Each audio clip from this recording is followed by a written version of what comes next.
Hello everyone, स्वागत करता हूं आपके अपने पसंदीदा channel magnet brains Hindi medium में।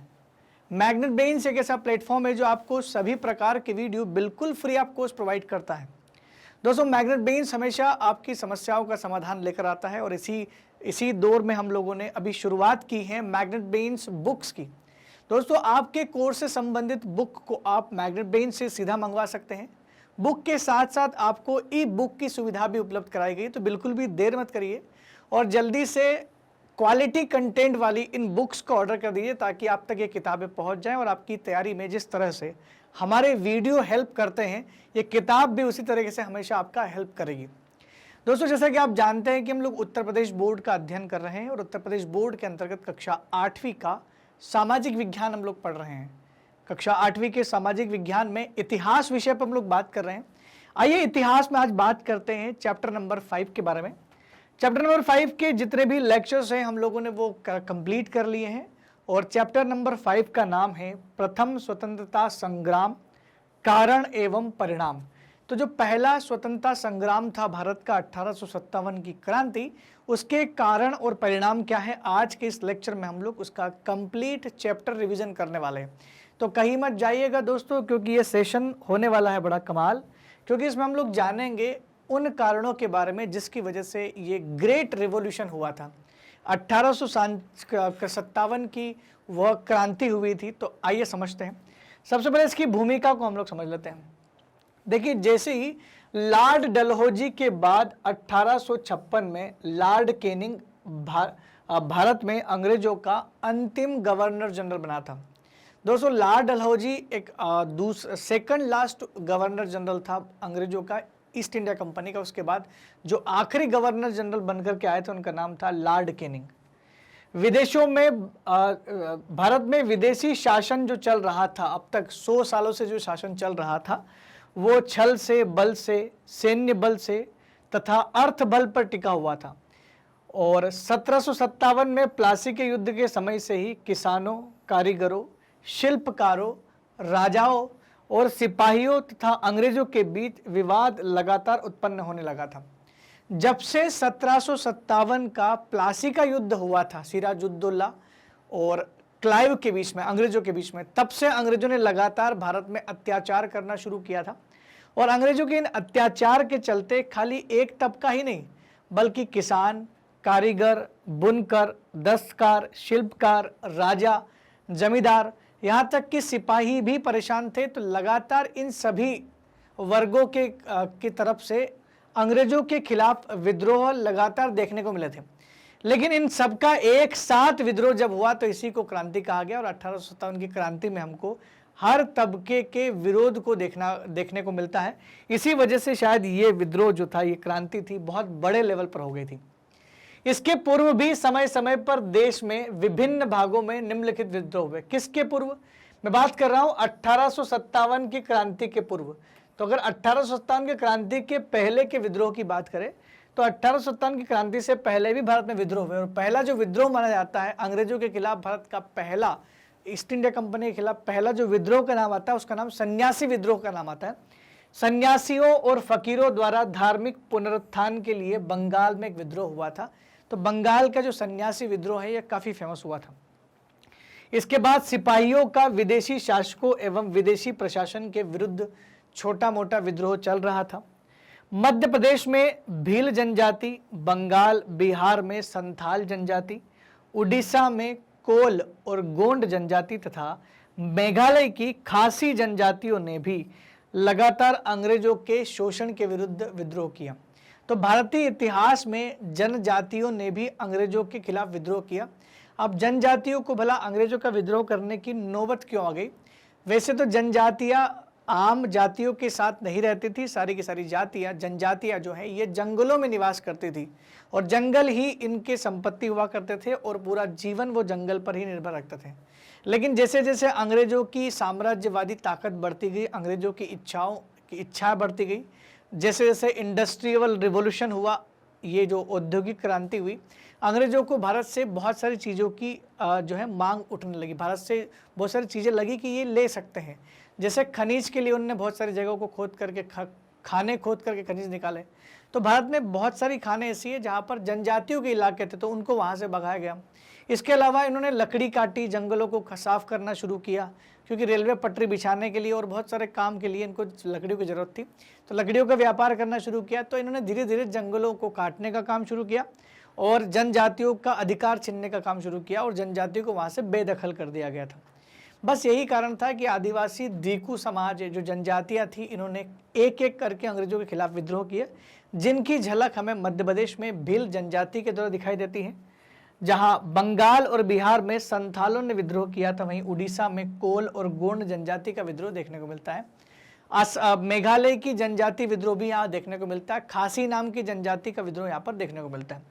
मैं आपको बताना चाहूँगा कि मेघालय में खासी जनजाति के अलावा 2 और फेमस जनजातियाँ हैं, जैंतिया और गारो नाम से, लेकिन खासी जनजाति का स्पेशल यहाँ पर दिया गया कि अंग्रेजों के शोषण के खिलाफ उन लोगों ने विद्रोह किया था।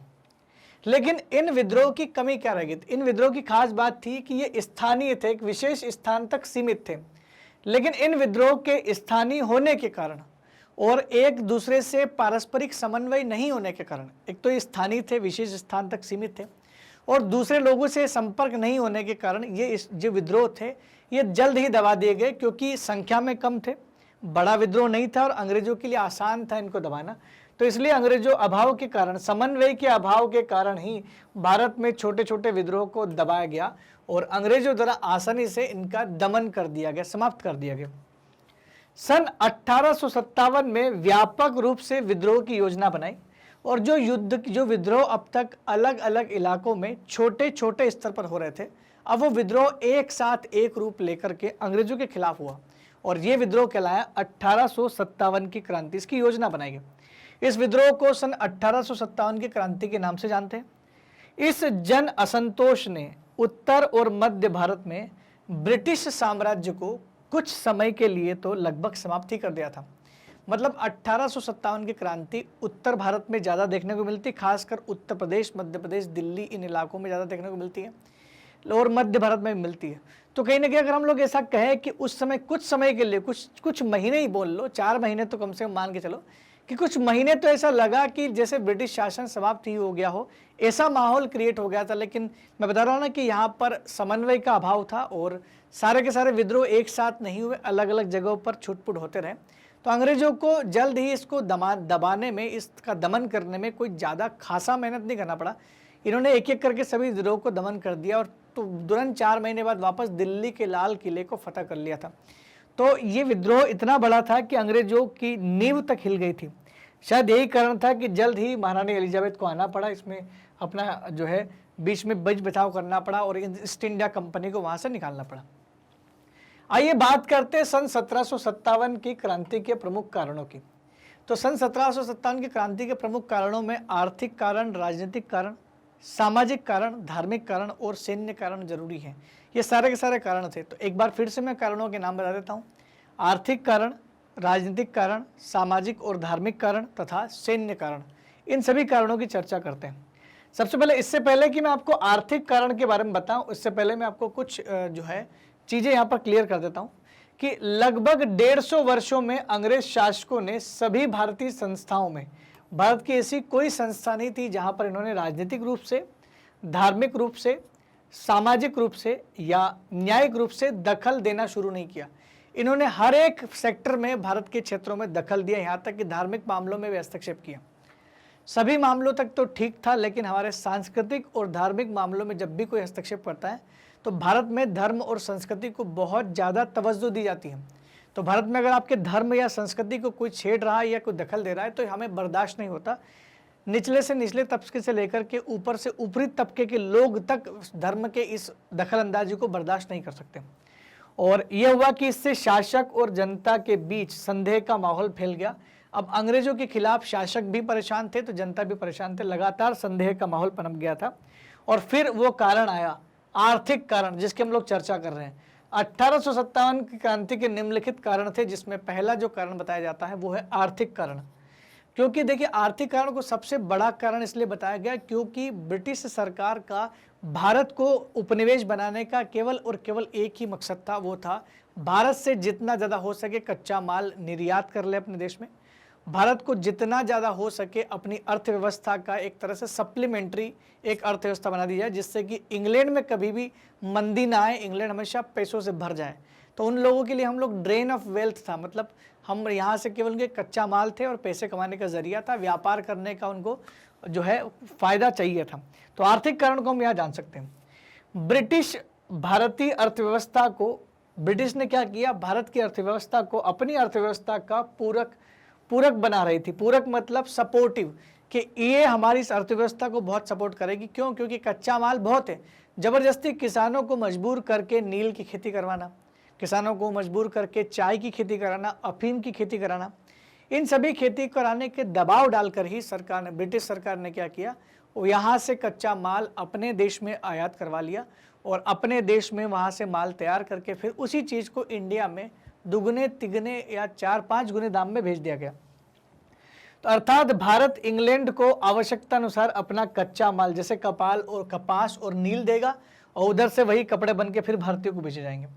इस कच्चे माल से मशीनों से ज़्यादा सस्ती वस्तुएं बनाई जा सकती थी और हमारे देशवासियों को ऊंचे दाम पर बेच सकते थे, क्योंकि हमारे देश में भी कपड़ा बनता था, लेकिन हमारे देश में कपड़ा जो बनता था वो हथकरघा लोग बनाते थे, यानी हाथ से बुना हुआ कपड़ा बनता था, जिसकी स्पीड बहुत कम थी और एक साल में बहुत कम कपड़ा बना पाते थे। लेकिन मशीनें बहुत जल्दी कपड़ा तैयार करके दे देती थी और वो भी सस्ता, क्योंकि उसमें श्रम कम लगा है। ऐसे में भारतीय बुनकर जो है उनकी हालात ख़राब हो गई, भारत के दस्तकारों की, कारीगरों की हालत ख़राब होगी और धीरे धीरे जैसे मानो कि वो समाप्ति हो चुके थे। क्यों? क्योंकि वो उन कंपनियों का, उन फैक्ट्रियों का मुकाबला नहीं कर पाए। कंपटीशन इतना तगड़ा था कि आप कर ही नहीं पाए। वो ऊंची दरों पर करों के कारण अब भारत की जो चीज़ें, अगर भारत मान लो इंडिया के लोग अपना कपड़ा भारत बेचना भी चाहे, बहुत सारे से व्यापारी थे, भारतीय व्यापारी, जो अपने भारतीय कपड़े को, भारतीय चीज़ों को विदेशों में बेचने का प्रयास करते, लेकिन सत्ता किस में हाथ में थी? देश की सत्ता अंग्रेजों के हाथ में थी। तो अंग्रेज लोग क्या करते थे, हमारी चीज़ों को दुनिया के दूसरे देशों में महंगा बना के बेचने के लिए वो क्या करते थे, टैक्स की दरों को उच्च कर देते थे। अब जब आप किसी चीज़ को बेचोगे तो उसमें टैक्स सरकार बहुत ज़्यादा ले लेगी, तो टैक्स की वजह से कॉस्टिंग बढ़ जाएगा उस चीज़ का और वो चीज़ उस देश में महंगी मिलेगी। और ऐसे में भारतीय चीज़ अगर वहाँ पर महंगी मिलेगी तो लोग महंगी क्यों खरीदेंगे, जबकि इंग्लैंड वाले उसी चीज़ को सस्ता बेच रहे थे। तो ऊंची दरों पर करों के कारण भारतीय वस्त्र उद्योग जो था उसका निर्यात काफ़ी प्रभावित हुआ। तो भारत के लोग जो वस्त्र का निर्यात करते थे वो प्रभावित हुआ। अब केवल अंग्रेजों का ही वस्त्र जो है वो आता था।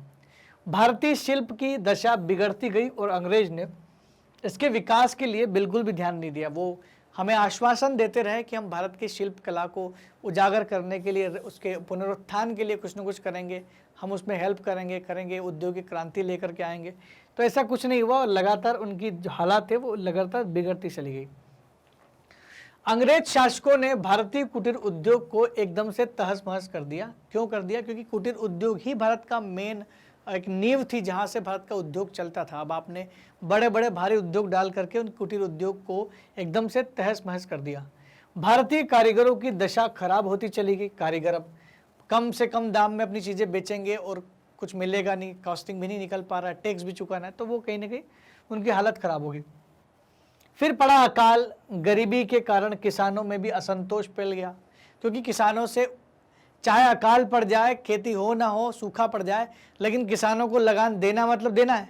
क्योंकि अंग्रेजों ने कुछ बंदोबस्त के जरिए, जैसे भूमि सुधार आंदोलन चलाए थे उन लोगों ने, लेकिन वो सुधार केवल नाम मात्र का था, कोई सुधार नहीं था। अंग्रेजों ने किसानों से रेवेन्यू जनरेट करने के लिए, किसानों से राजस्व वसूल करने के लिए 3 तरह के अलग अलग प्रोग्राम चलाए थे, जिसका नाम था स्थायी बंदोबस्त, महालवाड़ी बंदोबस्त, रैयतवाड़ी बंदोबस्त।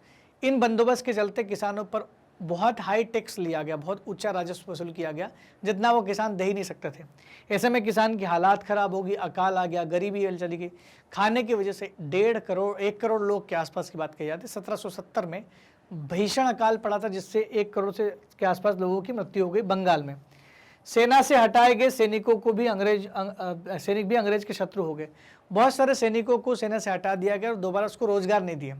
जैसे अवध के नवाब को कुशासन के आधार पर डलहौजी ने अवध का नवाब से अवध छीन लिया और जो अवध के नवाब की सेना थी उसको निकाल दिया, उसको बेरोजगार कर दिया। बोला कि हम आपको अंग्रेजी सेना में जगह देंगे, लेकिन रोजगार भी नहीं दिया, उनको बेरोजगार कर दिया गया। अब सैनिक तो प्रशिक्षित थे, तो वो सैनिक भी अंग्रेजों के खिलाफ हो गए।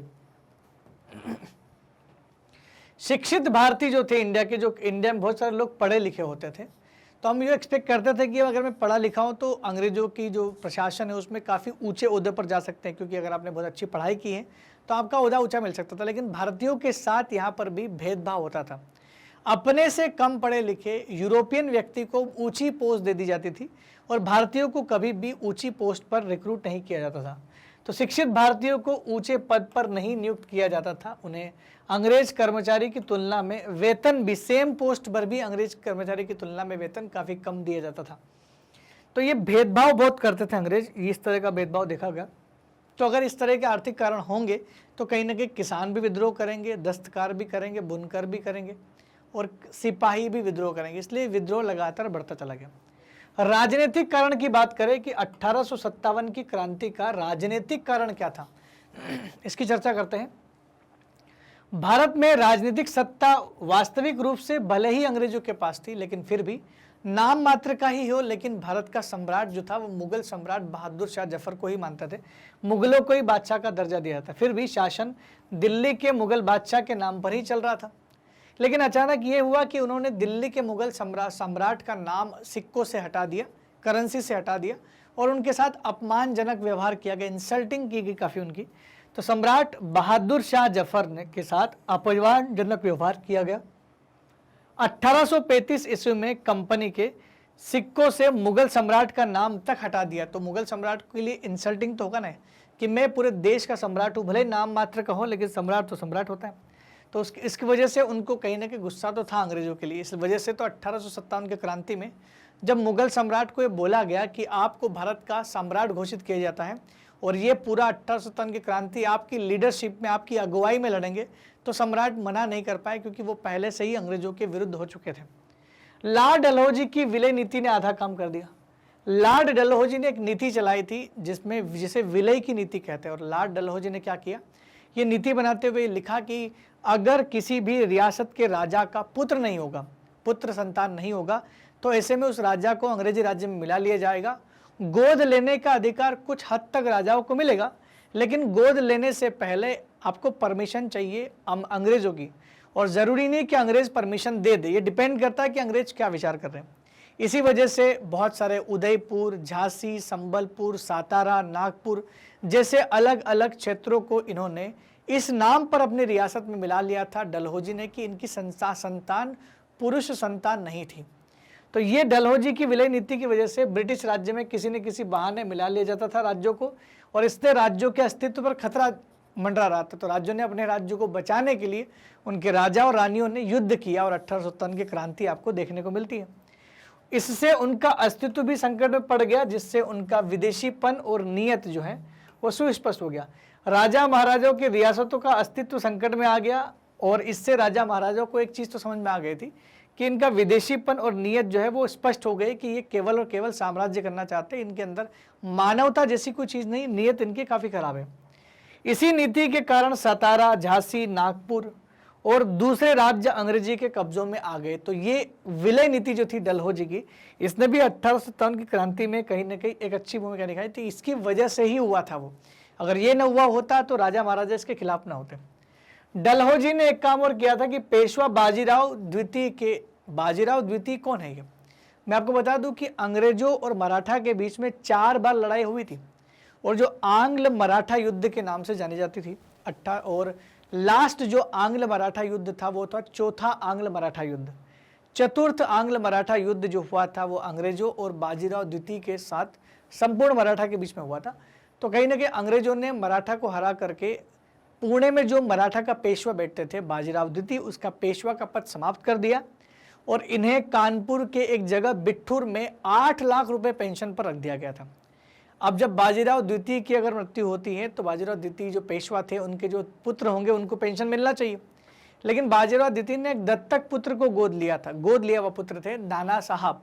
नाना साहब को पेंशन मिलना चाहिए थी क्योंकि वो उनके पुत्र थे, उनके उत्तराधिकारी थे, लेकिन डलहौजी ने ये बोलकर उनकी पेंशन बंद कर दी कि वो दत्तक पुत्र हैं, उनकी रियल संतान नहीं है। तो नाना साहब को बहुत गुस्सा तो आया होगा, तो नाना साहब ने इस वजह से वो अंग्रेजों के खिलाफ हो गए थे, जिससे नाना साहब तथा अन्य राज्य अंग्रेजों के कट्टर दुश्मन हो गए थे। बस वेट कर रहे थे कि कब लोहा गर्म हो और हम लोग हथौड़ा मार दें।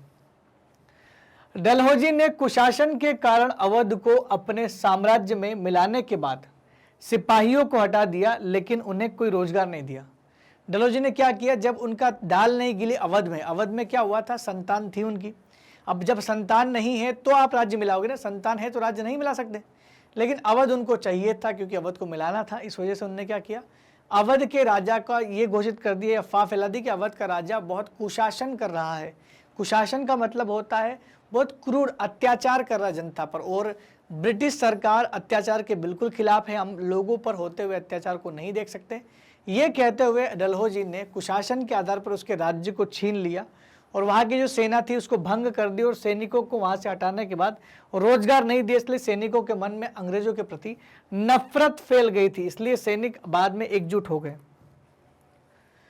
अंग्रेजों द्वारा जमींदारों और तालुकेदारों को भी भूमि का मालिक बनाया गया, जिसके कारण किसानों में असंतोष था। किसानों में असंतोष ये था कि इन्होंने 1793 में कार्नवालिस ने योजना लाई थी जिसका नाम था स्थायी बंदोबस्त योजना।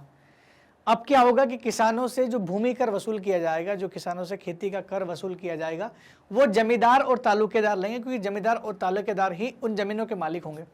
जब आप रातों रात आपको ऐसा पता चले कि आपकी जमीन आपके नाम पर तो है लेकिन मालिक कोई और है, तो आपको कितना गुस्सा आएगा। आप बोलोगे ये तो मेरा अधिकार, इसको कैसे दे दिया आपने। तो यही हुआ, और तालुकेदार और ये जो जमींदार थे इनके पास बहुत ज़्यादा ज़मीनें होने लगी। लेकिन बाद में अंत में किसान तो इनके खिलाफ हो ही गए थे, अंग्रेजों के खिलाफ हो ही गए थे, क्योंकि टैक्स की रेट बहुत ज़्यादा थी। लेकिन बाद में जमींदार जब टैक्स नहीं भर पाए, अंग्रेजों को टैक्स नहीं दे पाए, तो जमींदारों से जमींदारी भी छीनने लगे अंग्रेज। यानी अंग्रेज न किसानों के हुए, न जमींदार के हुए, न सिपाही के, न राजा के, किसी के सगे नहीं थे वो। उनको केवल अपने व्यापार से मतलब था, साम्राज्य से मतलब था। इसी वजह से जमींदार भी अंग्रेजों के खिलाफ हो गए। ब्रिटिश न्याय प्रणाली काफ़ी खर्चीली थी, पेचीदी थी और लंबी प्रक्रिया थी, इसलिए भारतीयों को यहाँ पर न्याय मिलना मुश्किल ही था। भारतीय शासन में ऊंचे पद प्राप्त नहीं कर सकते थे। भारतीयों को अंग्रेजी शासन में ऊंचे पदों पर जाने का अधिकार नहीं था, यहाँ तक कि पुलिस में तो केवल दारोगा से ऊपर पद नहीं होता था, जिससे भारतीयों के बीच अविश्वास और असंतोष हो गया। कितना ही पढ़ लिख लो, आपको अंग्रेज सरकार के शासन के अंतर्गत ऊंचे पद पर नहीं भेजा जाएगा। तो ये थे राजनीतिक कारण। अब आइए चर्चा करते हैं सामाजिक और धार्मिक कारणों की। सामाजिक और धार्मिक कारण कौन कौन से, इनकी चर्चा भी कर लेते हैं। देखिए, अंग्रेज भारत की अशिक्षा, सामाजिक अनेकता तथा भारत में व्याप्त कुरीतियों के साथ साथ आर्थिक पिछड़ेपन से भी भारतीयों को काफ़ी तुच्छ समझते थे। ये जो अंग्रेज थे ये भारतीयों को ऐसा समझते थे कि ये काफ़ी निचले तबके के लोग हैं, जिनके पास जो रीति रिवाज है काफ़ी पुराने हो चुके हैं, शिक्षा भी नहीं है, शिक्षित भी नहीं है, और सामाजिक अनेकता जो है ये भी सही नहीं है, और कुरीतियों को ये फॉलो करते हैं, अंधविश्वास पे विश्वास करते हैं, और आर्थिक रूप से भी काफ़ी कमज़ोर है, गरीब है, इसलिए वो अपने को तुच्छ समझते थे। सामान्य लोगों को पाश्चात्य शिक्षा दिलाने, भारतीयों को ईसाई बनाने की अंग्रेजों की चाल थी। ये क्या कर रहे थे, भारत में शिक्षा व्यवस्था को प्रगाढ़ करना चाहते थे, और 1813 में पहली बार अंग्रेजों ने शिक्षा के लिए 1 लाख रुपए का दान दिया था, सैंक्शन किया था 1 लाख रुपए शिक्षा में। लेकिन उसका मेन मोटिव था क्रिश्चियन धर्म को प्रमोट करना, क्योंकि इसी साल उन्होंने क्रिश्चियन मिशनरियों को भी अलाउ कर दिया भारत में प्रचार करने के लिए। बाद में 1850 के आसपास एक ऐसा नियम बना दिया कि जो लोग क्रिश्चियन धर्म ग्रहण कर लेगा उसको उसकी पुश्तैनी ज़मीन जिस पर वो खेती करता था वो उसको मिल जाएगी, जमींदारों को जो चली गई थी वो। तो अंग्रेज द्वारा प्रारंभ की गई रेल हो या डाक व्यवस्था हो, भारतीयों ने अपने धर्म के खिलाफ तथा ईसाई धर्म के प्रचार की चाल समझा। भारतीयों को लगा कि ये पूरी चाल है अंग्रेजों की, भारत के धर्म को, भारत के समाज को ख़त्म करने की। तो हमारी धार्मिक भावनाओं को इनने काफ़ी ठेस पहुंचाया, और धार्मिक रीति रिवाजों को, जो अंधविश्वास थे, इन सब पर उन्होंने उंगलियां उठाई, और कहीं ना कहीं हमारे धार्मिक और सामाजिक मामलों में हस्तक्षेप करने का प्रयास किया। ईसाई मिशनरी हिंदू और मुसलमानों का धर्म परिवर्तन करने लगे थे। लगातार भारत में धर्म परिवर्तन का दौर होने लगा था कि ईसाई लोग जो थे वो गरीब, अनुसूचित जाति और जनजाति के गरीब भारतीय हिंदुओं को, मुस्लिम लोगों को, उनको बरगला रही थी, और कुछ प्रलोभन दे करके, आर्थिक प्रलोभन या खेती का, ज़मीन का प्रलोभन दे करके उन्हें लगातार ईसाई धर्म में कन्वर्ट कर रही थी। तो 1850 में कंपनी ने एक कानून पारित किया कि जो भी ईसाई हो जाएगा उसे उसके पैतृक संपत्ति का भागीदार बनाया जाएगा, नहीं तो ये ज़मीन जो आपसे छीनी गई आपको कभी नहीं मिलेगी। एक ही शर्त पर मिल सकती है कि अगर आप ईसाई धर्म को ग्रहण कर ले, अगर आप क्रिश्चियन रिलीजन को, धर्म को ग्रहण कर ले दोस्तों 1857 की क्रांति का जो अंतिम कारण था उसका नाम है सैन्यकरण। सैन्यकरण मतलब सेना में भी असंतोष होगा तभी तो सैन्यकरण हुआ। आपने मंगल पांडे का नाम तो जरूर सुना होगा। सेना में भारतीयों के साथ भेदभाव किया जाता था, क्योंकि ऊंचे पदों पर तो केवल यूरोपियन को ही तैनात किया जाता था और भारतीयों को केवल निम्न पद दिए जाते थे। तो उन्हें ऊंचे पदों पर नहीं रखा जाता, उनका वेतन और सुविधाएं अंग्रेजों सैनिकों की अपेक्षाकृत काफ़ी कम था। यहाँ तक कि सैनिकों को खाना भी सही नहीं मिलता था, सुविधाएं नहीं मिलती थी और अंग्रेजों की सैनिकों को, अंग्रेजी सेना को काफ़ी मिलती थी। अंग्रेजों ने कई राइफलों का प्रयोग किया जिनमें लगाए गए कारतूसों में गाय और सूअर की चर्बी लगी होने की अफवाह भी थी। यानी अंग्रेजों ने हमारे सैनिकों की धार्मिक भावनाओं को भी ठेस पहुंचाने की कोशिश किया, क्योंकि कारतूस में गाय और सूअर की चर्बी लगाओगे तो न हिंदू उसको छुएंगे न मुस्लिम उसको छुएंगे, क्योंकि हमारे धार्मिक भावना से जुड़े हुए हैं। इससे हिंदू और मुसलमान दोनों की धार्मिक भावनाओं को ठेस पहुंची और इस बात ने विद्रोह में चिंगारी का काम किया। तो दोस्तों कहीं ना कहीं मंगल पांडे का भी यही था। मंगल पांडे ने भी इस चीज़ को करने से मना कर दिया कि मैं ये गाय और सूअर की चर्बी से बने हुए कारतूसों को मुंह से नहीं फाड़ूंगा, नहीं चिरूंगा। और वहीं बैरकपुर के साथ साथ मेरठ में भी बहुत सारे सिपाहियों ने, 85 सिपाहियों ने मना कर दिया था कि हम इन राइफलों का इस्तेमाल नहीं करेंगे क्योंकि हमारे धर्म के खिलाफ है। तो दोस्तों हमने यहाँ पर कुछ कारणों की चर्चा की है कि 1857 की क्रांति के क्या कारण थे। तो उसमें हमने आर्थिक कारण समझे, हमने वहाँ पर राजनीतिक कारण समझे, सामाजिक और धार्मिक कारण की चर्चा भी की और अंत जो कारण था वो था सैन्य कारण, इसकी भी हमने चर्चा की। आइए दोस्तों आगे बढ़ते। तो ये हमारे वन शॉट रिवीजन में एक छोटा सा टॉपिक था कि भाई क्रांति के पहले क्या क्या हुआ था और क्या कारण थे। अब बात करते हैं क्रांति की योजना आखिरकार किस तरह से बनाई गई होगी। आइए जानते हैं क्रांति की योजना। देखिए देश में एक बहुत बड़ा संघर्ष होने वाला था और इस संघर्ष का जो मोटिव था, जो उद्देश्य था, वो ये था कि अंग्रेजों को भारत से बाहर निकालना। तो जब अंग्रेज जैसी बड़ी ताकत को भारत से बाहर करने का अगर आप योजना बना रहे हो तो उस योजना में आपको पूरे भारतवर्ष में लोगों को जोड़ना पड़ेगा, क्योंकि अगर नहीं जोड़ पाए और ये संघर्ष बड़ा नहीं हो पाया तो फिर अंग्रेज आप भारत से जाएंगे नहीं, और जिनको निकालने का प्रयास आप कर रहे हो वो अगर भारत में वापस रह गए तो फिर उनकी जो अत्याचार करने की जो लिमिट होगी वो और बढ़ जाएगी। तो होना था। तो क्रांति की योजना कुछ इस प्रकार से बनाई गई कि देश एक सशक्त संघर्ष द्वारा भारत से अंग्रेजों को बाहर निकालने की योजना बनाई गई कि भाई हम कैसे निकाला जाए। तो इस योजना में बहुत सारे राजा महाराजाओं और बहुत सारे अलग अलग तबके के लोग इससे जुड़े। जैसे अगर हम लोग बात करें स्वतंत्रता संघर्ष की, इस योजना का कार्य नाना साहब, तात्या टोपे, महारानी लक्ष्मीबाई और कुंवर सिंह जैसे लोगों ने शुरू किया। शुरुआत जो हुई थी, जिन राजाओं महाराजाओं ने और जिन बड़ी बड़ी रियासतों से शुरुआत हुई, वो नाना साहब, तात्या टोपे, झांसी की रानी लक्ष्मीबाई और कुंवर सिंह जैसे लोगों ने शुरू किया। इस आंदोलन का अखिल भारतीय नेतृत्व करने के लिए बहादुर शाह जफर को चुना गया। बहादुर शाह जफर जो कि मुगल बादशाह थे और दिल्ली में रहते थे, तो सेना की एक टुकड़ी, हजारों सैनिक मिल करके दिल्ली गए। दिल्ली में लाल किला को घेर लिया और वहां जाकर के घोषणा कर दी कि भारत के जो सम्राट होंगे वो बहादुर शाह जफर होंगे। लेकिन दोस्तों चूंकि कम्युनिकेशन बहुत सही नहीं था, क्योंकि क्या था उस समय ऐसा कोई ना टेलीफोन वगैरह चलते थे, एक जगह से दूसरी जगह तक कैसे आप संपर्क करोगे। तो तार भेजने का ही रूल था, या किसी आदमी को भेजते थे। अगर उसी व्यक्ति को किसी ने दूसरे ने बीच में पकड़ लिया, किडनैप कर लिया, तो आपकी सूचना वहां तक पहुंच नहीं पाएगी। तो सूचनाओं का आदान प्रदान जो था वो बड़ा कमजोर हुआ करता था, जिसकी वजह से ये आंदोलन जो था ये परिपक्व हो ही नहीं पाया। ये बहुत तेजी से चला लेकिन इतनी जल्दी खत्म भी हो गया। तो आंदोलन का जो अखिल भारतीय नेतृत्वकर्ता बनाया गया वो थे बहादुर शाह जफर, जिसका फोटो आप देख सकते हैं। बहादुर शाह जफर मुगलों के अंतिम बादशाह थे। इसके बाद मुगल साम्राज्य खत्म हो चुका था। दिल्ली, लखनऊ, झांसी, मैसूर और अवध के नवाबों, राजाओं और जमींदारों ने एक दूसरे के साथ संपर्क किया और उन्होंने मिल करके जो है राजाओं और जमींदारों ने मिल करके अंग्रेजों का विरोध करना शुरू किया। दोस्तों ये दिल्ली, लखनऊ, झांसी, मैसूर, अवध, ज़्यादातर इसमें जो भाग है वो उत्तर प्रदेश में है। तो कहा जा सकता है कि क्रांति जो थी इसका मेन जो गढ़ बना हुआ था वो यूपी बना हुआ था, उत्तर प्रदेश में बहुत मोटे तौर पर हुई थी। मुगल सम्राट बहादुर शाह तथा उनकी बेगम जीनत महल ने दिल्ली की कमान संभाली। अवध के नवाब की जो बेगम वाजिद अली शाह जो थे उनसे उनका राज्य छीन लिया था, इसलिए उनकी बेगम भी नाराज थी और अवध के नवाब की बेगम हजरत महल ने वहाँ पर अंग्रेजों का विरोध किया। वहीं कुंवर सिंह ने भी आदि ने अपना एक संगठन बनाया। तो इन संगठन के चलते कहीं ना कहीं जो आंदोलन है उसको, इस चिंगारी को काफ़ी बड़ी आग मिल गई थी। आंदोलनकारियों द्वारा एक प्रतीक चिन्ह बनाया गया, रोटी और कमल के फूल को विद्रोह के संकेत का प्रतीक बनाया गया कि हमारा विद्रोह होगा, रोटी और कमल का फूल। संघर्ष की तिथि जो है वो है 31 मई 1857। तो ये जो शुरुआत हुई थी 1857 की क्रांति की, ये 31 मई 1857 की क्रांति की डेट है, वो उस दिन निश्चित की गई थी और वहीं से क्रांति की शुरुआत हुई। क्रांति के शुरुआती दौर की बात की जाए तो हम लोग यहाँ पर देखते हैं कि जो घटनाएं हुई इस क्रांति में, ज़्यादातर घटनाएं जो हुई वो उत्तर प्रदेश से हुई। इसलिए हम लोग बोल सकते हैं कि क्रांति की प्रमुख घटनाओं में उत्तर प्रदेश का आखिर क्या योगदान था।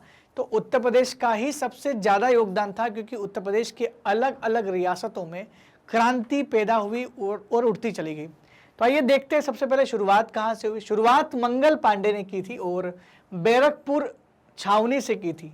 बैरकपुर छावनी से शुरुआत हुई, जहां लॉर्ड कैनिंग ने चर्बी युक्त कारतूसों के प्रयोग के लिए भारतीय सैनिकों के साथ धोखाधड़ी की। उनको जो नए कारतूस आए थे, ये बोला गया था कि नए हैं, अच्छे मॉडर्न हैं, इसमें कोई दिक्कत नहीं है, लेकिन उसमें छलावे से इन लोगों ने जो है चर्बी वाले कारतूस बनाए थे। अभी आप सोच रहे चर्बी वाले कारतूस में चर्बी कैसे लगाई जाती, तो मैं आपको बता दूं कि पुराने जो बंदूकें होती थी उनको ऐसे खोलते थे बीच में से और उसमें बारूद भरते थे। कई बार आगे से नाली से भी बारूद भर के उसको ऐसे करते थे ताकि वो जो बारूद है वो एकदम से सॉलिड हो जाए और एक जो है ब्लास्ट कर दे। तो जो बारूद होता था वो उन कारतूसों में होता था, कारतूसों को चीरना पड़ता था। अब एक हाथ में आपके बंदूक है तो दूसरे हाथ से कैसे चीर सकते थे, तो आप युद्ध भी लड़ रहे हैं, तो ऐसे में फटाक से उसको दांत से ऐसे चीरते थे और चीर के उस बारूद को उसमें भरते थे। तो ये बारूद का जो लेबल था उस कारतूस का, वो लेबल पर जो लपेटा गया था, जो परत चढ़ाई गई थी, वही चर्बी से बनी हुई थी और वो गाय और सूअर की चर्बी से बनी हुई थी, जो कि हिंदू और मुस्लिम दोनों धर्मों लोगों के लिए सही नहीं था। तो कुछ सिपाहियों ने इसको मना करने का कोशिश किया। पहले जो शुरुआत की थी मंगल पांडे नाम के व्यक्ति ने की थी। तो 29 मार्च सन 1857 को बंगाल छावनी के सिपाही था जिनका नाम था मंगल पांडे, इन्होंने कारतूस के प्रयोग करने से मना कर दिया और इसके परिणाम स्वरूप मंगल पांडे को फांसी भी दी गई कि आपको फांसी दी जाती है, आपने अंग्रेजों की अवमानना की, उनकी बात को मानने से मना किया। और इसी घटना के बाद मेरठ में एक दूसरी घटना हुई। मंगल पांडे को जब फांसी दी तो उसके विद्रोह में 9 मई की घटना थी। उसके अनुसार 90 में से 85 सिपाहियों ने कारतूस में दांत लगाने से मना कर दिया कि हम दांत नहीं लगाएंगे, कारतूस इस्तेमाल करने से हमें कोई परहेज नहीं है, लेकिन दांत से नहीं काटेंगे। सिपाहियों को 10-10 साल की सजा दी गई और इसी सख्त सजा के चलते दूसरे सिपाही ने विद्रोह कर दिया, भारतीय सेना में विद्रोह कर दिया और जेल पर धावा बोल दिया जहां पर उन लोगों को बंद किया गया था और अंग्रेजी अधिकारियों की हत्या कर दी। अब क्या था, ये आग यहां से शुरू हो गई। अगर आप उस हुकूमत के हुक्मरानों के जो अधिकारी उनको हत्या कर दोगे तो एक अलग ही कॉन्फिडेंस आ जाता है। तो जोश यहाँ पर बहुत तेज था कि सिपाहियों ने ये काम किया है। और इलाहाबाद में भी इस क्रांति की आपको कहीं ना कहीं गूंज सुनाई देगी। इलाहाबाद जो प्रयागराज के नाम से जाना जाता है, उत्तर प्रदेश में आता है। तो 1857 जून 1857 में लियाकत अली के नेतृत्व में यहाँ पर क्रांति का बिगुल बजा गया। तो बिगुल बजाया गया और ये बिगुल बजा मतलब क्रांति की शुरुआत हुई दोस्तों, ऐसा कुछ नहीं, ये केवल तरीके होते हैं बोलने के। फैजाबाद में क्या हुआ, 1857 ईस्वी में स्वतंत्रता संग्राम का फैजाबाद में नेतृत्व जो है वह मौलवी अहमदुल्ला ने किया था। तो मौलवी साहब थे अहमदुल्ला, उन्होंने यहाँ का नेतृत्व किया, तो ये अच्छा काम उन्होंने किया था। यहाँ पर बहराइच की बात करें तो बहराइच में राजा हरदत्त सिंह ने बहराइच में क्रांति का नेतृत्व किया और अंग्रेजों से लड़ाई भी लड़ी, कड़ा मुकाबला हुआ। वो अलग बात है कि उनकी मृत्यु हो गई इस दौरान, लेकिन फिर भी उन्होंने अंग्रेजों का सामना पूरी तरीके से किया और अंततः वीर गति को प्राप्त हो गए थे। इसके बाद हजारों सैनिक ने दिल्ली की ओर कूच किया। जो मेरठ में जो जीत मिली थी सैनिकों को, मेरठ में सैनिकों को जीत मिली थी, उसके चलते हजारों सैनिकों ने लाल किले पर पहुंचकर बहादुर शाह द्वितीय को भारत का शासक घोषित कर दिया। तो दिल्ली जो पहुंचे वो मेरठ के सैनिक थे और मेरठ से दिल्ली बहुत दूर नहीं है दोस्तों। लेकिन 4 महीने तक के बाद अंग्रेजों ने दिल्ली पर पुनः आधिपत्य स्थापित कर लिया। इसका मतलब 4 महीने तक दिल्ली पर क्रांति छाई रही और दिल्ली पर क्रांतिकारियों का वर्चस्व था, वहां से अंग्रेजों को खदेड़ दिया गया था। कुछ समय ऐसा लगने लगा था कि अंग्रेज है ही नहीं, एकदम से शांति छा गई थी वहां पर, लेकिन हमारा विद्रोह जारी था। लेकिन अंग्रेजों ने पलटवार करते हुए हमारे विद्रोह का दमन किया और 4 महीने में दोबारा से दिल्ली पर कब्जा कर लिया और फिर धीरे धीरे एक एक करके क्रांति को शांत कर दिया। बहादुर शाह द्वितीय को 1882 में उनकी मृत्यु हो जाती है। लेकिन ये मृत्यु कैसे है दोस्तों? उनको 1857 में जैसे ही 4 महीने बाद दिल्ली पर आधिपत्य किया जाता है, वैसे ही चूंकि पूरे देश का सम्राट किसको घोषित किया गया था? बहादुर शाह जफर को। तो सबसे पहले तो बहादुर शाह जफर के बेटों को उन्हीं के सामने उनकी हत्या कर दी गई दोस्तों, और उनकी बेगम और उन दोनों को भेज दिया गया था वहां पर, रंगून भेज दिया गया म्यांमार, जहां पर 1862 में बहादुर शाह जफर की मृत्यु हो गई थी। बरेली की बात करें तो ये यूपी का बरेली है दोस्तों, जहां पर खान बहादुर खान ने क्रांति का नेतृत्व किया। खान बहादुर खान साहब ने बरेली का अपने आप को स्वयं को घोषित कर दिया नवाब। पहले अंग्रेजों के अंडर में था, लेकिन अब खुद को नवाब घोषित कर दिया, जो अंग्रेजों का विरोध ही था एक तरह का। कानपुर में काफी बड़ा विद्रोह हुआ, क्योंकि कानपुर में बैठे हुए थे बाजीराव पेशवा के पुत्र, दत्तक पुत्र नाना साहब। तो नाना साहब कानपुर में पेशवा घोषित कर दिए गए। उन्होंने दोबारा से पेशवा के पद को रिवाइव कर लिया, रिस्टोर कर लिया, जिस पेशवा के पद को चौथे आंग्ल मराठा युद्ध में खत्म कर दिया था। और बाजीराव द्वितीय की दत्तक पुत्र होने की वजह से डलहौजी ने इनकी पेंशन रोक दी थी, इसलिए ये खफा थे अंग्रेजों से और इन्होंने अपने आप को पेशवा घोषित कर लिया। नाना साहब ने अंग्रेज की सारी फौज को कानपुर से बाहर धकेल दिया, खदेड़ दिया कि और उन्होंने तो बंदी भी बनाया था, लेकिन जो लोग ने आत्मसमर्पण कर लिया था उन लोगों को छोड़ दिया था। बस नाना साहब की गलती यहाँ पर थोड़ी सी थी कि अगर वो उन लोगों को तुरंत मार देते तो दोबारा वो इकट्ठे ही नहीं हो पाते, क्योंकि उन्हीं लोगों ने दोबारा इकट्ठे होकर नाना साहब को फिर वहां से बाहर निकाल दिया और नेपाल भेज दिया था। तो सिपाहियों को ने छोड़ दिया इसी वजह से। इसके बाद जनरल हेवलॉक के नेतृत्व में कानपुर पर कब्जा कर लिया वापस उन लोगों ने। हेवलॉक साहब जैसे काफी जो थे इनके पास काफी योग्यता थी, और सैनिकों को वापस इकट्ठा करके दोबारा कानपुर को हमला किया और नाना साहब को हराकर नाना साहब को नेपाल भेज दिया अंतिम दिनों के लिए। नाना साहब के बाद जनरल तात्या टोपे को कानपुर की कमान संभालनी पड़ी, तो उन्होंने कानपुर को संभाला। और किंतु उनके आदमी जो थे, कुछ उनके अपने ही परिचित लोगों ने उनके साथ धोखा किया था। मानसिंह नाम का व्यक्ति था जिसने उनकी मुखबरी कर दी थी, जिस जंगल में वो छुपे हुए थे उन्होंने बता दिया था, और अंग्रेजों ने उनको ढूंढकर सामूहिक रूप से सबके सामने फांसी दी गई। तो विश्वासघात किया, जिसके कारण 1859 में तात्या टोपे को फांसी दी गई। तात्या टोपे सबसे आखिरी तक लड़ते रहे, क्योंकि उससे पहले विद्रोह तो पहले ही शांत हो चुका था। तात्या टोपे फिर भी कहीं ना कहीं छद्म युद्ध कर रहे थे, अंग्रेजों को परेशान कर रहे थे, लेकिन अंत में उनको भी पकड़ लिया गया और फांसी पर लटका दिया गया। बात करें लखनऊ की, तो अवध की राजधानी थी लखनऊ। उस समय अवध का जो नवाब थे वो वाजिद अली शाह थे, और वाजिद अली शाह का कुशासन की वजह से उनका राजपाट छीन गया था। लेकिन इसकी बागडोर जो थी उनकी रानी ने संभाली थी, बेगम हजरत महल ने। और बेगम हजरत महल ने भी क्रांतिकारियों पर काफ़ी जो क्रांतिकारियों को इकट्ठा करके उन्होंने अंग्रेजों के खिलाफ विद्रोह कर दिया। लेकिन क्रांतिकारियों ने रेजिडेंसी का घेराव किया, और अंत में ये हुआ कि भाई बेगम हजरत महल ने तो काफ़ी अच्छा जो दिखाया और इकट्ठा होकर के अंग्रेजों के खिलाफ लड़ाई भी लड़ी, और रेजिडेंसी थी अंग्रेजों की उनको घेराव किया। लेकिन अंत में बेगम हजरत महल की सेना हार गई, और बेगम हजरत महल को भी नेपाल भेज दिया, जहाँ पर अभी हमने पढ़ा कि नाना साहब को भेजा गया था, तो उनको भी नेपाल जो है अंतिम दिनों के लिए भेज दिया गया। बात करें अगर आजमगढ़ की, तो आजमगढ़ में भी स्वतंत्रता संग्राम का नेतृत्व जो था वो बाबू कुंवर सिंह ने किया था। जो कुंवर सिंह की हम लोग बार बार बात कर रहे हैं, वो आजमगढ़ से बिलोंग करते थे। उन्होंने नेतृत्व किया इस एरिया का। अंतरोलिया नामक स्थान पर उन्होंने मिलमैन और डेंस की संयुक्त सेना को पराजित कर दिया। इसी दौरान जो अंग्रेज की संयुक्त दो अलग अलग अंग्रेज सेनापति थे, उनकी सेना को एक साथ उनने लड़ाई की और दोनों को पराजित कर दिया। तो बाबू कुंवर सिंह साहब के पास अच्छी खासी सेना थी, आजमगढ़ से उन्होंने जीत हासिल की। सबसे बड़ी जीत सबसे बड़ी जो लड़ाई हुई इस दौरान, वो झांसी की रानी ने लड़ी, और झांसी में रानी लक्ष्मीबाई और सर ह्यूरोज की सेना के आमने सामने हुए। रानी बहादुरी से लड़ी, लेकिन रानी को लगा कि उनकी सेना जो है धोखाधड़ी के चलते उनको वो वहाँ हार मिली, तो वो वहाँ से निकल गई जैसे तैसे करके। किंतु झांसी पर अंग्रेजों ने अधिकार कर लिया और रानी तात्या टोपे से जाके मिली। फिर हुआ यही था क्या था कि रानी की जो झांसी की रानी लक्ष्मीबाई के जो पति थे उनकी संतान नहीं थी, ऐसे में झांसी की रानी ने गोद ले लिया था बच्चा, एक दासी पुत्र को गोद ले लिया था। तो गोद लेने की वजह से जो अंग्रेज सरकार थे इन्होंने इसको नामंजूर कर दिया कि आप गोद नहीं ले सकती। तो झांसी ने बोला कि मैं झांसी नहीं दूंगी। तो उन्हें लड़ा, बोले लड़ूंगी लेकिन झांसी नहीं दूंगी। तो झांसी वाले लोगों ने लड़ाई लड़ी। सूरोज की सेना थी, लेकिन उस सेना से वो पूरी तरह से लड़ाई लड़ नहीं पाई, क्योंकि कोई अपना ही वहाँ पर कहीं ना कहीं मुखबिरी कर दिया था। और झांसी के किले में अंग्रेज वैसे नहीं घुस पा सकते थे, लेकिन एक खुफिया रास्ता से वो घुस गए थे और झांसी ने वहाँ पर, अब झांसी की रानी क्या करे, कब तक लड़ेगी। तो वहाँ से उस समय तो वो निकल गई झांसी की रानी, लेकिन बाद में तात्या टोपे से मिलकर के ग्वालियर के सिंधिया पर अधिकार करके उन्होंने फिर वापस से ग्वालियर मराठा साम्राज्य की वापस स्थापना की थी। तो कहीं ना कहीं रानी लक्ष्मीबाई के पास इतना पावर था। तो सोचो उन्होंने उनके एक साथ ग्वालियर के सिंधिया पर आक्रमण करके किले पर अधिकार कर लिया। किसके साथ? तात्या टोपे के साथ मिलकर के। और फिर से वहां पे मराठा साम्राज्य का वापस से स्थापना कर दी, स्वतंत्र मराठा साम्राज्य।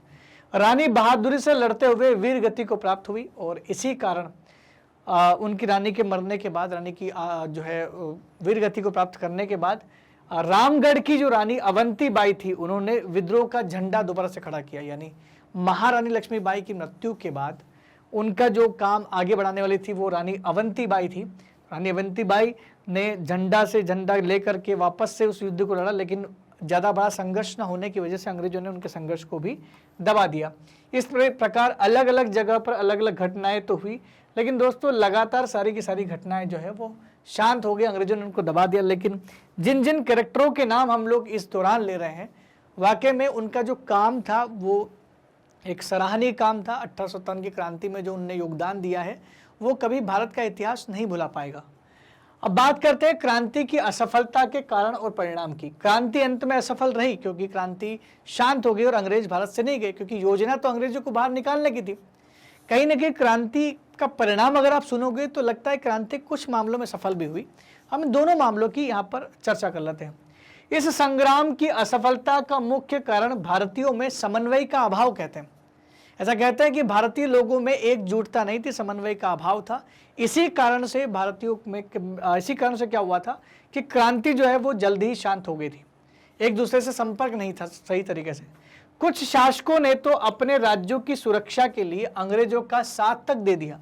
तो बहुत सारे ऐसे शासक थे जिन्होंने अपने राज्यों को अंग्रेजों से सुरक्षित रखने के लिए, अपने राज्यों को अंग्रेजों के हाथ न चढ़ने दिया, उससे बचाने के लिए उन्होंने क्या किया, उन्होंने अंग्रेजों का साथ दे दिया कि शायद हम अंग्रेजों का साथ देंगे तो हमें स्वतंत्र होने देंगे। उसमें शामिल थे इंदौर के होलकर, ग्वालियर के सिंधिया और हैदराबाद के निजाम। दोस्तों ये बहुत बड़ी पावर हुआ करती थी उस समय।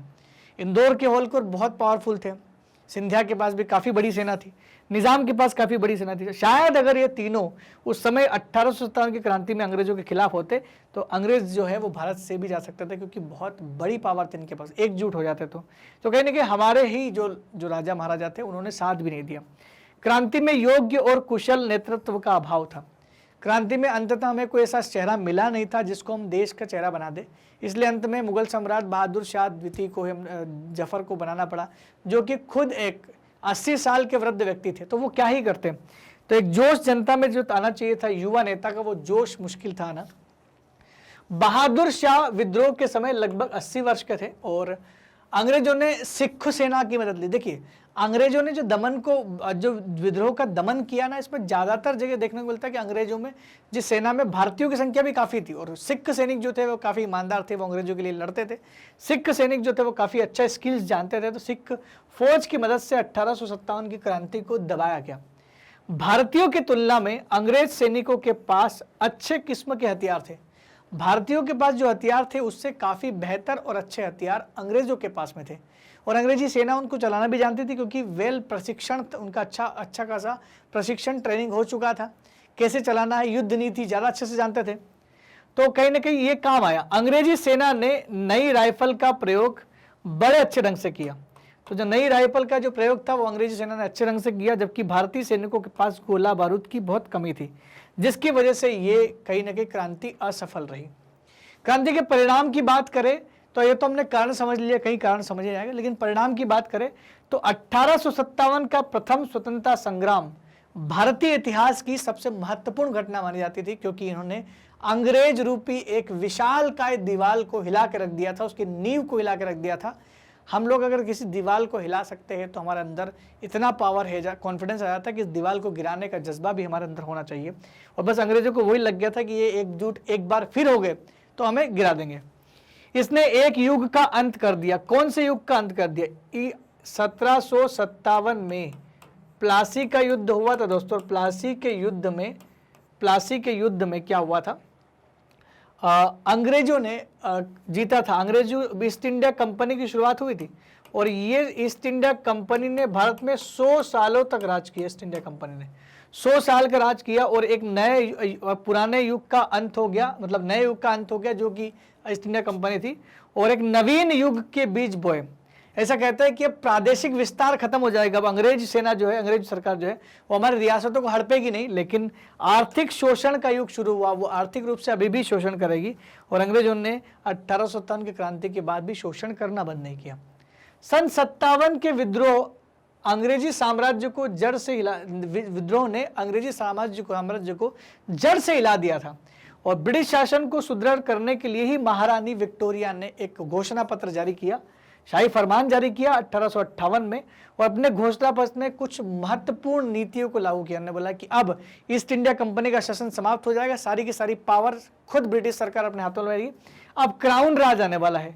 इस घोषणा से दोहरा नियंत्रण समाप्त हो जाएगा, जो कि अंग्रेज भी करते थे और वहां पर भी था, ब्रिटिश सरकार का भी था। ब्रिटिश सरकार ही सीधे भारतीय मामलों के लिए उत्तरदायी होगी। तो ये बदलाव तो हुआ। गवर्नर जनरल की पोस्ट को खत्म कर दिया और वायसराय की पोस्ट को ला दिया गया।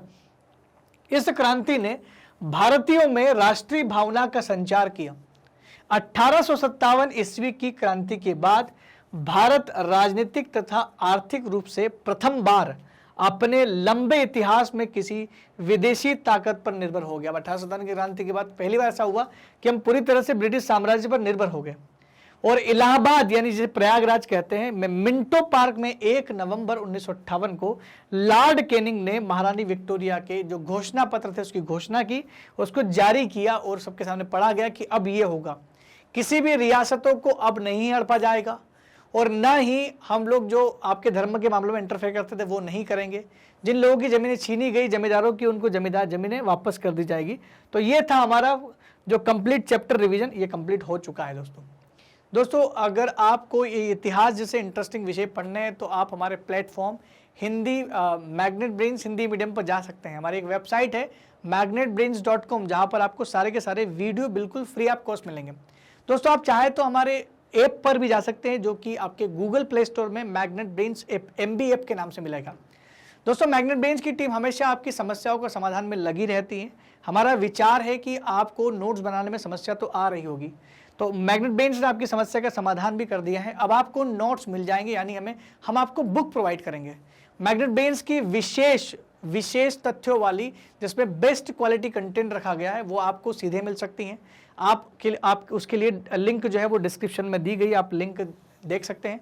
उसमें जैसे आप लिंक पे आप क्लिक करोगे आपको फॉर्म भरना पड़ेगा। फॉर्म भरने के बाद बुक जो है आपको आपके एड्रेस पर पहुंचा दी जाएगी। दोस्तों इसके अलावा ई बुक का प्लान भी यहाँ पर है, आप चाहे तो ई बुक भी आप यहाँ पर मंगवा सकते हैं।